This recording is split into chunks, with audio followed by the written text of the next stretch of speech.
ya, itu rugi dong katanya dipotong gitu ya. Perusahaan wajib membayar dan memotong iuran dari suami istri yang kerja di perusahaan yang sama. Itu pun wajib.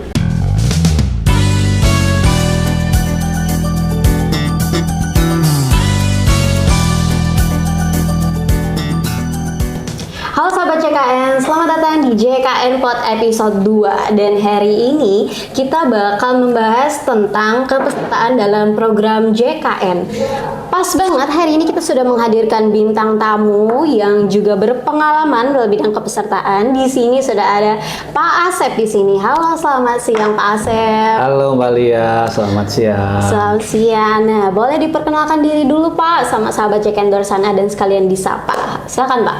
Baik, selamat siang sahabat CKN, saya Asep Komarudin, saya sebagai Kepala Bagian Kepesertaan di Kantor Cabang Palangkaraya. Saya doakan semoga sahabat CKN selalu sehat, selalu ceria, dan tetap sukses. Amin. Terima kasih Pak Asep sudah menyempatkan waktunya untuk hadir di JKN Pod hari ini. Karena hari ini kita semua dan teman-teman sahabat JKN di luar sana perlu banget nih informasi mengenai kepesertaan dalam program JKN nih Pak. Kira-kira ada apa aja sih gitu selain mandiri ya, karena tidak semua masyarakat tahu dengan jelas dan detail dari kepesertaan program JKN ini sendiri. Oke, baik Mbak Lia. Jadi sebenarnya untuk program JKN ini kepesertaannya itu ada dua segmen besar sebenarnya ya. Ada segmen PBI atau penerima bantuan iuran dan ada segmen non PBI atau non penerima bantuan iuran. Nah, untuk penerima bantuan iuran sendiri itu ada dua, ada penerima bantuan iuran jaminan kesehatan yang dibiayai oleh APBN dari kantor pusat, kemudian ada penerima bantuan iuran APBD itu dibiayai oleh anggaran pendapatan daerah atau disebut dengan pemerintah daerah.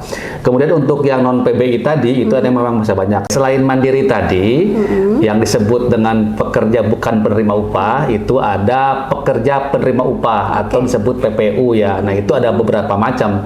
Ada pekerja penerima upah swasta yang itu dikerja di perusahaan, buruh pabrik gitu ya. Nah, kemudian ada juga pekerja penerima upah penyelenggara negara. Itu ada TNI, ada Polri, ada PNS gitu ya, ada pejabat negara, hakim dan lain-lain. Memang itu disebutlah mungkin PNS lah yang sering terkenalnya gitu ya untuk yang penyelenggara negara ini. Kemudian selanjutnya adalah yang bukan pekerja. Itu adalah pensiunan. Nah, ada pensiunan yang TNI, Polri, PNS, ada juga yang pensiunan swasta. Nah, itu macam-macam. Jadi ada beberapa yang untuk pekerja penerima upah. Itu tadi dari pekerja penerima upah ada banyak Pak ya. Jadi kalau misalkan ini Pak, seringkali di masyarakat itu punya kebingungan atau pertanyaan dengan pasangan yang statusnya sama-sama bekerja Pak. Suaminya misalkan bekerja di institusi mana, istrinya juga sebagai pekerja di salah satu institusi juga. Kalau kasusnya seperti itu Pak, kepesertaannya itu gimana sih Pak? Boleh dijelasin nggak Pak? Jadi kalau suami dan istri sama-sama bekerja ya, nah itu memang sesuai dengan Peraturan Presiden Nomor 82 Tahun 2018 disebutkan di pasal 14-nya dalam hal pasangan suami istri sama-sama bekerja, maka perusahaan wajib mendaftarkan pekerjaannya itu di masing-masing perusahaannya dan membayar iuran gitu. Jadi memang wajib didaftarkan keduanya. Berarti untuk pasangan pekerja itu yang menghandle dan mendaftarkan adalah dari pihak pemberi kerjanya ya Pak ya. Kalau sistem iurannya dalam segi iuran itu seperti apa Pak kalau misalkan dari pekerja? Siap. Jadi biasanya nih sering juga banyak yang nanya Mbak Lia. Jadi ketika ada sama perusahaan atau pekerja yang sama-sama bekerja, itu rugi dong katanya dipotong gitu ya. Padahal sudah mendapat tanggungan dari istrinya atau suaminya. Memang selama ini kan yang membayar iuran itu hanya pegawainya. Jadi ketika anak atau istrinya itu gak ada iuran. Jadi ketika misalkan nih suaminya bekerja, nah untuk anak istrinya itu gak dapat iuran. Mau anaknya 1, 2, 3 itu gak dapat iuran. Oke. Jadi dalam hal ini ketika sama-sama bekerja, karena perusahaan itu mempunyai kewajiban untuk mendaftarkan karyawannya, sehingga perusahaan wajib membayar dan memotong iuran dari karyawannya. Makanya wajib dua-duanya didaftarkan dan dibayarkan iurannya. Oke, Gitu. jadi seperti itu ya Pak kalau dari segi iurannya. Berarti artinya dari segi tanggungan itu suami misalkan mau jadi tanggungan dari istrinya atau sebaliknya itu bisa nggak Pak Sep?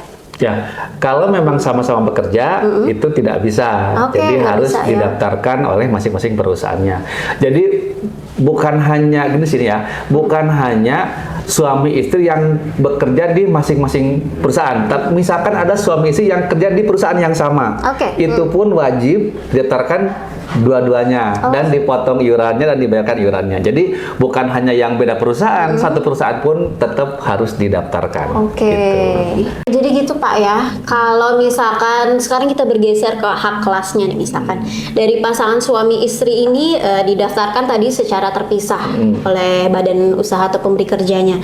Gimana terkait dengan hak kelasnya Pak? Kalau misalkan ada perbedaan hak kelas, mungkin itu seperti apa dari program JKN sendiri? Oke, jadi di pasal selanjutnya di Perpres 82 tahun 2018 disebutkan bahwa dalam hal pasangan suami istri itu didaftarkan dan memiliki hak kelas yang berbeda, misalkan suaminya kelas 1, kemudian istrinya kelas 2. Yes. Nah, itu ketika dirawat itu si istrinya tadi bisa mengikuti hak kelas perawatan suaminya. Oh, Jadi oke. misalkan di rumah sakit dirawat nih si istrinya nih, walaupun di perusahaannya dibayarkan kelas 2, karena suaminya didaftarkan di perusahaan suaminya ini kelas 1, itu haknya boleh ikut ke suaminya dengan syarat harus dilaporkan ke kita, Mbak. Jadi si suami atau istrinya itu melaporkan bahwa suaminya memiliki hak yang lebih tinggi, sehingga nanti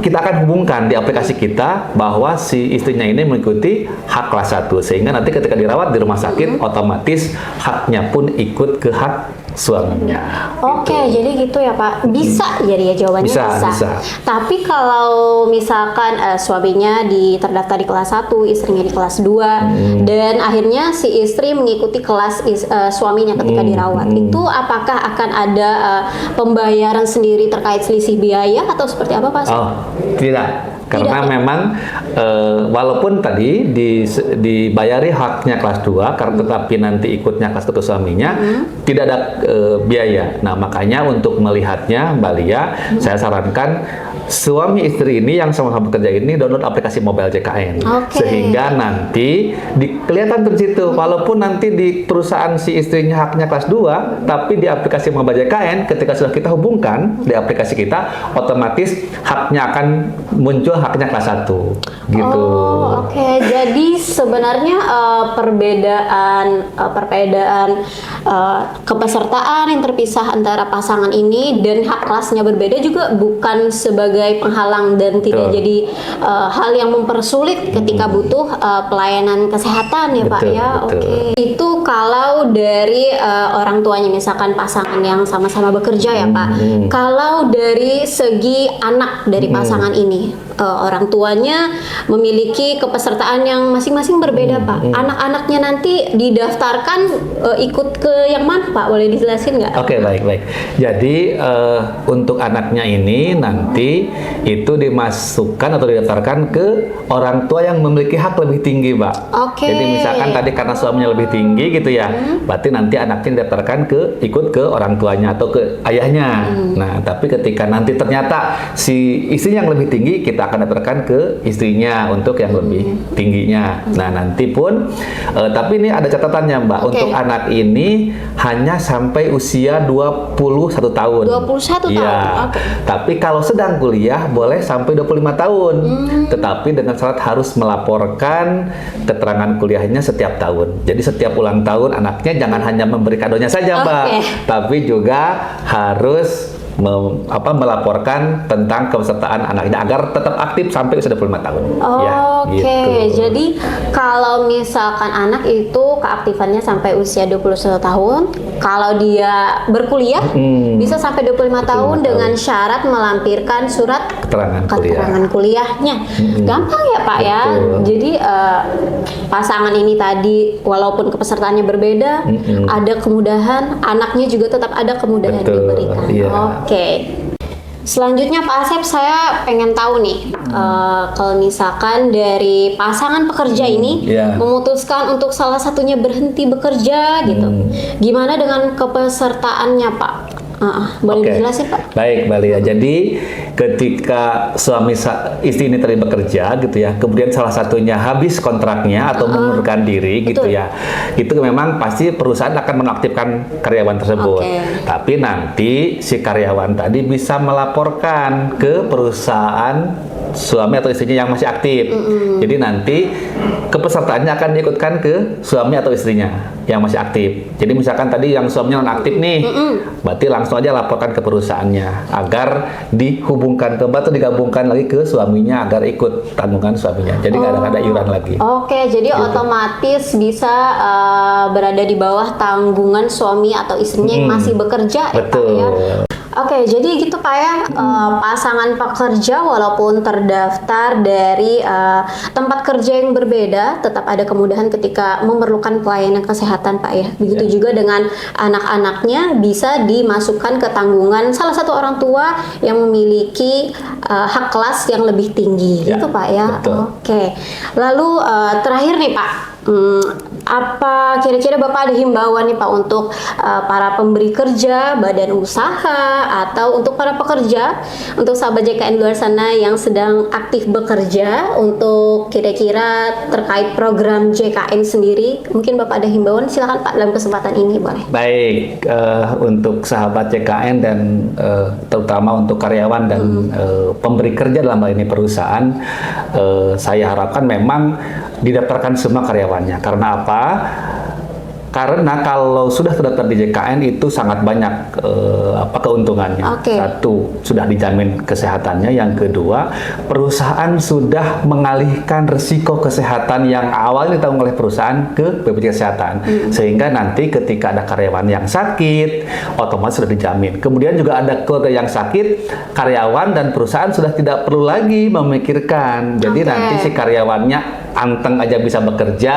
Betul. Nah, karyawannya atau keluarganya itu masih bisa ditangani oleh kami dan memang sudah di-cover semuanya satu keluarga gitu. Jadi kami himbau untuk seluruh perusahaan mohon untuk mendaftarkan seluruh karyawannya dan melaporkan gajinya dan keluarganya kepada kami sehingga nanti semuanya tercover, Pak. Gitu. Oke, itu tadi obrolan seru kita tentang kepesertaan dalam program JKN yang ternyata cakupan kepesertaannya luas banget ya Pak Asep, Ya. nggak cuma mandiri. Oke, terima kasih Pak Asep Ya, buat sama-sama, Mbak waktunya Lia. sudah berhadir Siap. di JKN Pod episode 2 hari ini. Buat teman-teman sahabat JKN di luar sana, jangan lupa untuk terus tonton dan dengerin JKN Pod di episode selanjutnya dan follow Instagram dan TikTok kita di @sahabatjkn.tky. Sampai jumpa di episode selanjutnya.